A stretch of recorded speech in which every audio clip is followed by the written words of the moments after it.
Merci à toutes et à tous de votre aimable attention. Se nourrir, se chauffer, se vêtir, se déplacer, fabriquer. L'électricité est devenue indispensable dans la vie quotidienne. Pour ce faire, son coût est d'intérêt pour les gouvernants et les consommateurs. Le consommateur africain paie en moyenne 13 centimes d'euros son kilowattheure quand celui d'Asie du Sud paie seulement 400. Peut-on avoir de l'électricité à moindre coût sur l'ensemble du continent africain? Nous en parlons dans Échange aujourd'hui avec Damesanou Larré. Bonjour Monsieur Larré. Vous êtes consultant indépendant, expert international, spécialiste en politique énergétique en Afrique.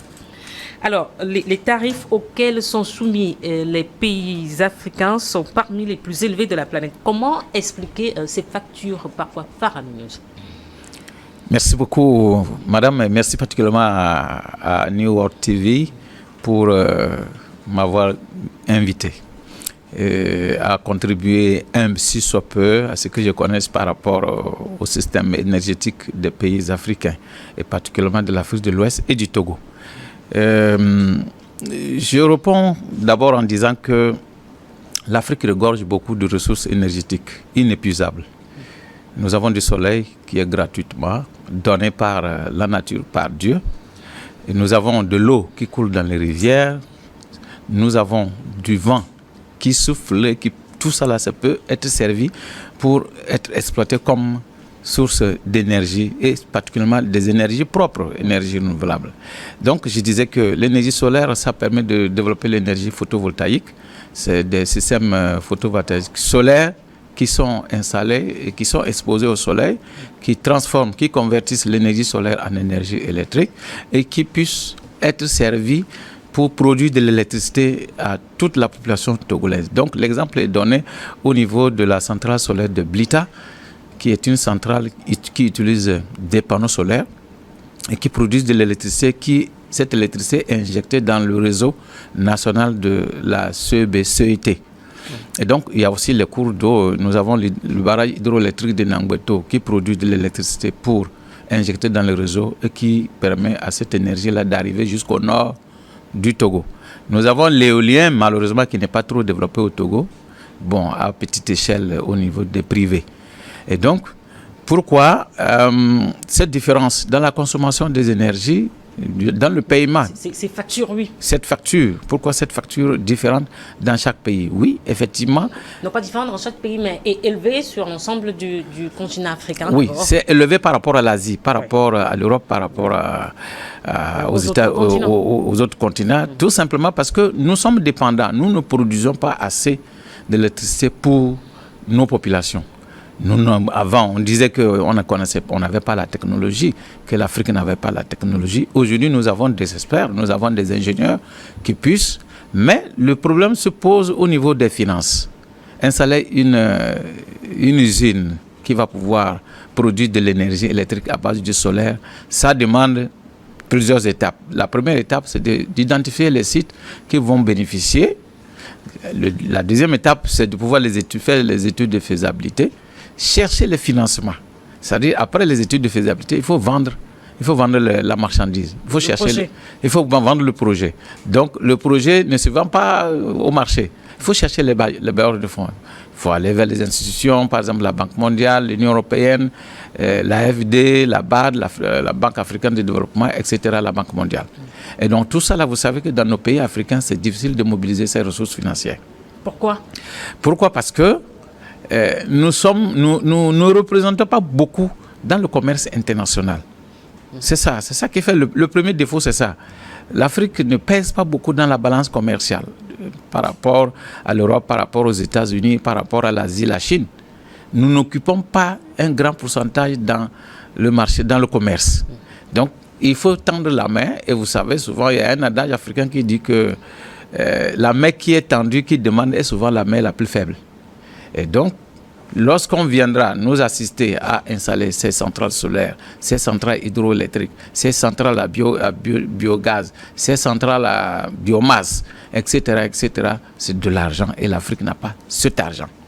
Alors, Monsieur Larrey, il y a une certaine facture qui est faramineuse sur l'ensemble du continent, mais une disparité de tarifs dans différentes régions. Par exemple, dans l'espace moi, si au Sénégal, les 15 ampères sont à plus de 110 francs CFA le kilowatt, le tarif social de l'électricité pour une consommation en baisse tension entre 0 et 50 kilowatts est fixé à 59,45 francs CFA le kilowattheure en 2024 au Niger.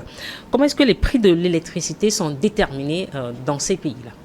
Alors, merci beaucoup, madame, pour la question. C'est vraiment une question très pertinente lorsqu'on voyage un peu dans l'espace des pays de l'UEMOA et particulièrement de la CEDEAO.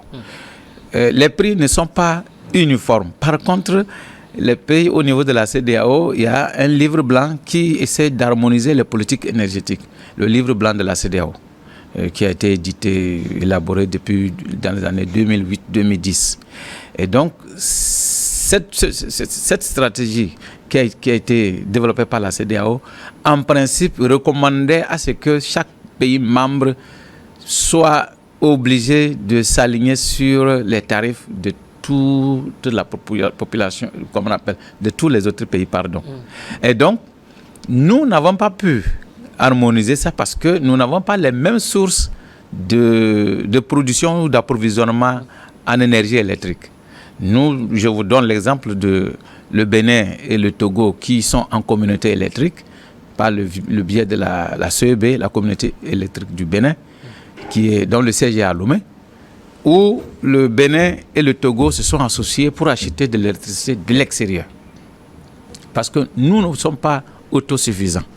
Et le Togo et le Bénin, étant en association, importaient l'énergie électrique du Nigeria, du Ghana, et avant même, le Togo importait de la Côte d'Ivoire.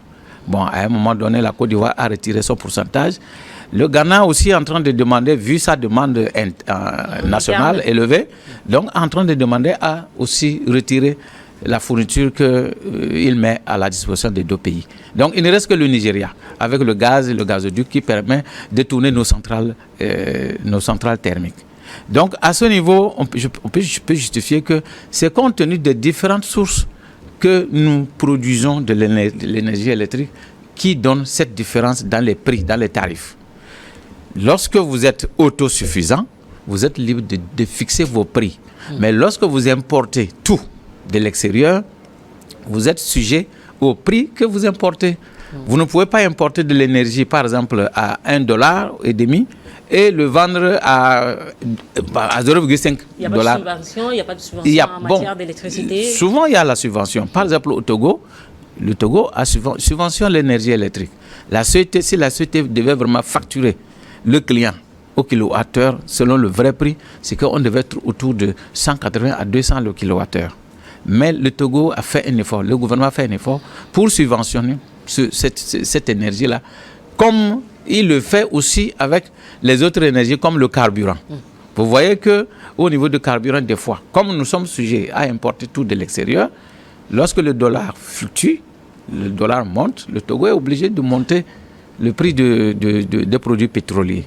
C'est la même chose au niveau de l'énergie. Mais au niveau de l'énergie, lorsque ça monte, là où on importe, l'État est obligé de subventionner pour permettre bon, vous savez, je ne fais pas de la politique, mais c'est que ça provoque des mouvements sociopolitiques, des mouvements sociaux, et les politiciens se mêlent dedans. Il suffit que demain, madame, on vous dit que votre facture que vous payez par mois, 10 000, je suppose, 10 000 francs CFA par mois de votre facture de la société, que demain, vous allez payer maintenant 18 000, 20 000. Avec la même consommation. Avec la même consommation. Vous imaginez que vous allez vous plaindre au bord de la route, quelqu'un d'autre va se plaindre quelque part, et puis c'est comme ça, ça fait une boule de neige. Et voilà, le mot de foule. Et puis, les manifestations commencent. Et c'est là, le politique profite pour s'infiltrer dedans. Donc, pour cela, le Togo subventionne l'énergie au Togo. Alors, Monsieur Larrey, ils sont plus de 600 millions d'Africains à ne pas avoir accès à l'électricité, soit le tiers de la population du continent. Dans quelle région le problème est si crucial? Le problème, d'abord, au niveau du Togo. Je prends toujours comme référence mon pays, le Togo. Vous voyez, Lomé est environ... La capitale est électrifiée environ, électrifiée, y compris les araignées Ce n'est pas ce que la société nous donne sur les poteaux électriques, y compris les araignées, parce que les araignées permettent... Ça nous permet d'avoir notre télé allumée, de produire, etc. Donc, vous voyez qu'au fur et à mesure que vous sortez hors de Lomé, vous trouvez les trous noirs. Surtout les soirs. Lorsque vous sortez, vous arrivez au niveau de Dikopé. Ce n'est plus la même luminosité des rues ou même dans les maisons qu'à Lomé Centre. Et au fur et à mesure que vous vous éloignez de Dikopé, vous rentrez dans le Zio, vous rentrez dans Thiévier, vous sortez dans le village, il n'y en a pas. Ce ne sont pas tous les villages qui sont éclairés. C'est vrai, l'État a fait un effort en invitant certains privés, certains producteurs privés comme Soleva, comme Bibos, qui sont en train d'installer un peu des petits kits solaires dans les ménages, dans les villages.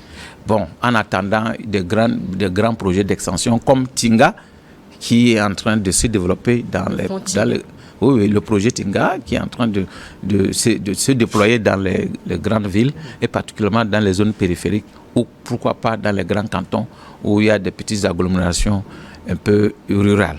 Ce qui veut dire que sur tout le continent, c'est le même. C'est le même. Nous avons la même configuration. On quitte la capitale et on rentre dans les autres villes moyennes. Par contre, vous voyez, l'Afrique a beaucoup de potentiel.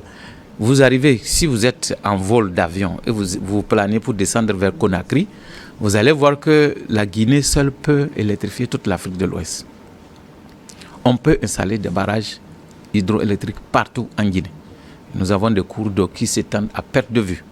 Les débits sont... Bien sûr que oui. Ici, la technologie est là, madame. Madame, comme je vous ai dit au départ, il y a la technologie, il y a des ingénieurs, il y a la bonne volonté politique aussi au niveau des hommes, des décideurs politiques. Mais c'est que le problème souvent, c'est la mobilisation des ressources. C'est l'investissement qui pose problème. Où est-ce qu'il faut trouver de l'argent pour venir investir? Je suis ici, je pense que si je peux trouver auprès d'une banque un 300 millions, un 500 millions, je ne parle même pas encore d'un milliard, oui. Je peux me permettre d'aller dans une agglomération comme par exemple dans un canton de Bamboaka ou dans un canton de Akoumapé pour installer une petite mini-centrale solaire et pouvoir vendre mon énergie. Ça n'en manque pas. Ça peut se faire. Ça peut se faire. Alors, comment est-ce que les dirigeants africains arrivent à évaluer la demande en électricité? C'est bien vrai que quand on quitte la capitale, on rentre un peu dans le noir, mais est-ce que la demande est là? Oui, nous avons les statistiques qui sont détenues par la CET, la compagnie énergie électrique du Togo. Les statistiques montrent combien la CET a comme client.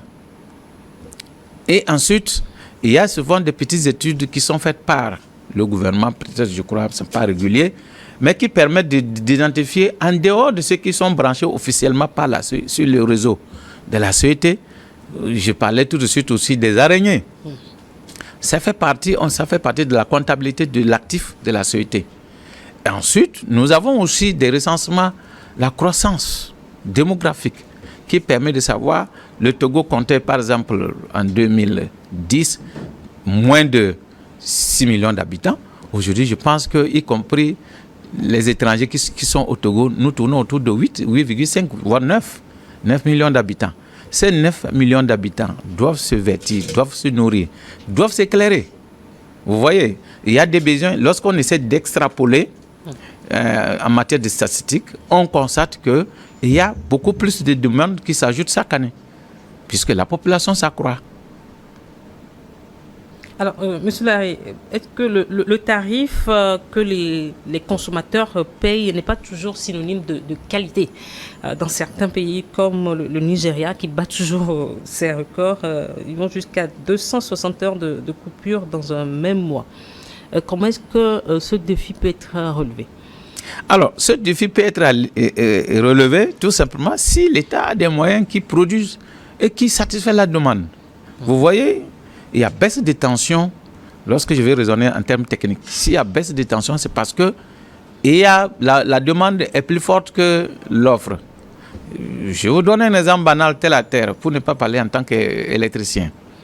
Chez vous, vous êtes 3 personnes, je suppose, hein? Vous prenez un bol de riz, ça vous fait 1 semaine. Le jour où vous serez 4 avec un bol de riz, dites-vous que chacun ne mangera pas à sa faim. C'est la même chose. si j'ai de l'électricité de la société chez moi et que je souscris sur 15 ampères, et pendant que mes 15 ampères me suffisent, c'est-à-dire à peine, mes 3 voisins me demandent un branchement araignée.